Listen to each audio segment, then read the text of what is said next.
క్రీస్తునందు మాకు అత్యంత ప్రియులైన దేవుని పిల్లలైన మీ అందరికీ ఈ ఉదయకాలపు శుభాలు వందనములు తెలియజేసుకుంటూ ఈ దిన దేవుని వాక్య ప్రత్యక్షత కొరకు మిమ్మల్ని ప్రేమతో ఆహ్వానాన్ని తెలియజేస్తూ ఉన్నాను.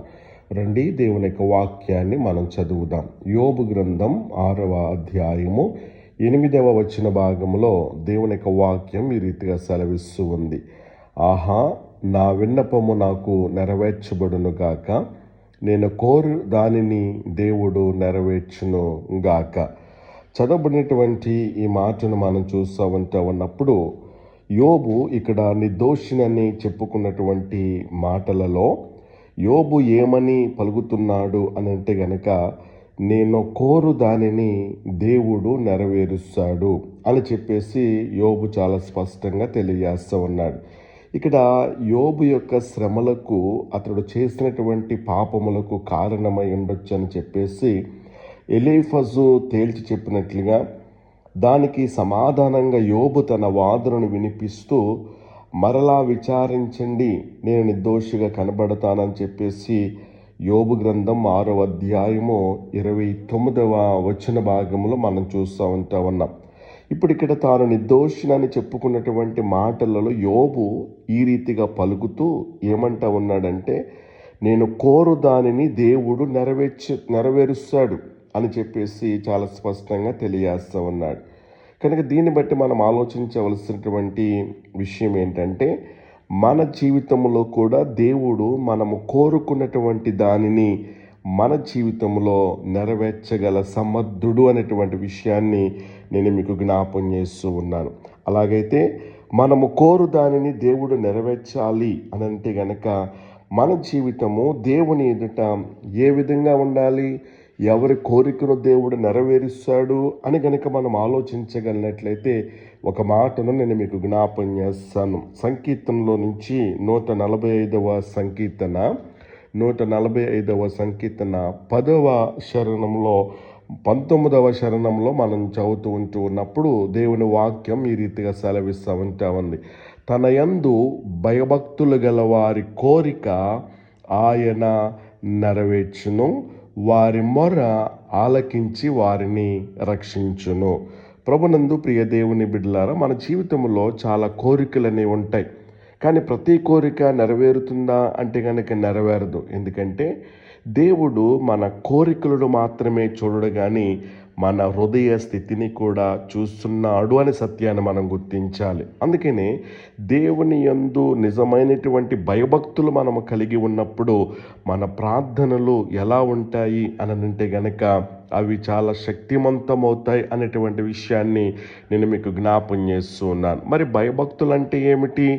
దేవుని పట్ల గౌరవం, విధేయత, ప్రేమ. అంత మాత్రమే కాకుండా పాపం చేయడానికి భయం, అంతేకాకుండా దేవుని చిత్త ప్రకారంగా జీవించడమే దేవుని యందు భయభక్తులు కలిగి ఉండటం. 125వ సంకీర్తన 14వ వచనంలో మనం చూస్తూ ఉన్నప్పుడు, యెహోవాకు భయపడు వారితో ఆయన స్నేహం చేస్తాడంట. అంటే దేవుని భయపడేటువంటి వారికి దేవుడు ఎలా ఉంటాడంటే గనక దగ్గరగా ఉంటాడనే విషయాన్ని మనం గుర్తించాలి. 34వ సంకీర్తన 15వ శరణంలో మనం చూస్తూ ఉన్నప్పుడు యథార్థవంతుల ప్రార్థనను దేవుడు వింటాడంట. కాబట్టి దేవుని యందు భయభక్తులు గల వారి యొక్క ప్రార్థనలు మరి వినబడతాయి అనేటువంటి విషయాన్ని నేను మీకు జ్ఞాపం చేస్తూ ఉన్నాను. కాబట్టి దేవుడు ప్రతి ప్రార్థన వింటాడా అంటే కనుక వినడు. కానీ భక్తితో, నీతితో మరి చేసేటువంటి ప్రార్థన, మరి వారి ఆ రీతిగా జీవించేటువంటి వారి ప్రార్థన ప్రత్యేకంగా ఉంటుంది.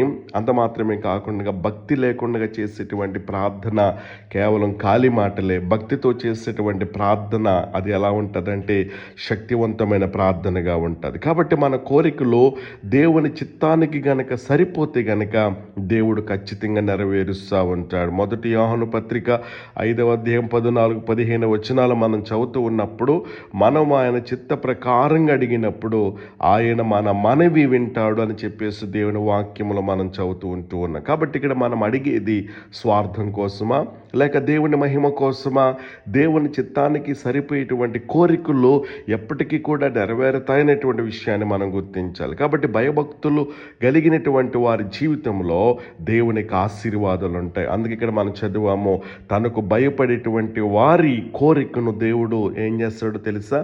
నెరవేరుస్తాడంట. కాబట్టి భయభక్తులు కలిగినటువంటి ఎవరైతే ఉంటారో ఆ రీతిగా వారి కోరికలు నెరవేరబడతాయి అనేటువంటి విషయాన్ని నేను మీకు జ్ఞాపం చేస్తూ ఉన్నాను. ఎందుకు కొంతమంది కోరికలు నెరవేరవు అని కనుక మనం ఆలోచించగలిగినట్లయితే, పాప జీవితాన్ని బట్టి, అవిశ్వాసాన్ని బట్టి, దేవుని చిత్తానికి వ్యతిరేకమైనటువంటి కోరికలు వారు కోరటం బట్టి, దేవునితో మరి సరైనటువంటి సంబంధం లేకపోవటం, సహనం లేకపోవడం. అందుకని యాకోబు 4:3 మనం చదువుతున్నప్పుడు, మీరు అడిగినను పొందరు, ఎందుకంటే దురుద్దేశంతో అడుగుతున్నారు అని చెప్పేసి దేవుని వాక్యములో మనం చూస్తూ ఉన్నాం. కాబట్టి ఎలా భయభక్తులు పెంచుకోవాలి అంటే కనుక దేవుని వాక్యాన్ని ప్రతిరోజు చదవాలి, నిరంతరం ప్రార్థించాలి, పాపాన్ని విడిచిపెట్టాలి, విధేయతతో జీవించాలి, దేవుని చిత్తాన్ని అనుసరించాలి. అంత మాత్రమే కాదు, ముగింపులో దేవుడు మన కోరికలను నెరవేర్చడానికి ఆయన సిద్ధంగా ఉన్నాడు.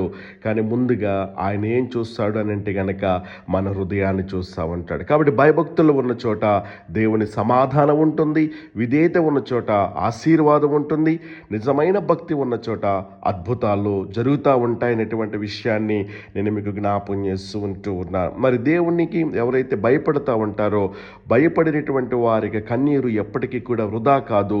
వారి ప్రార్థనలు ఆలస్యం అవుతాయి కానీ తప్పగా నెరవేరుతాయనేటువంటి విషయాన్ని నేను మీకు జ్ఞాపం చేస్తూ ఉన్నాను. కాబట్టి ఈ రోజున నీ కోరిక దేవుడు నెరవేర్చాలి అంటే గనక మనము దేవుని యందు భయభక్తులు కలిగినటువంటి వారంగా ఉండాలి. అలాంటి భయము, భక్తి, కృపగల దేవుడు మనందరి జీవితాల్లో అనుగ్రహించునుగాక. ఆమేన్.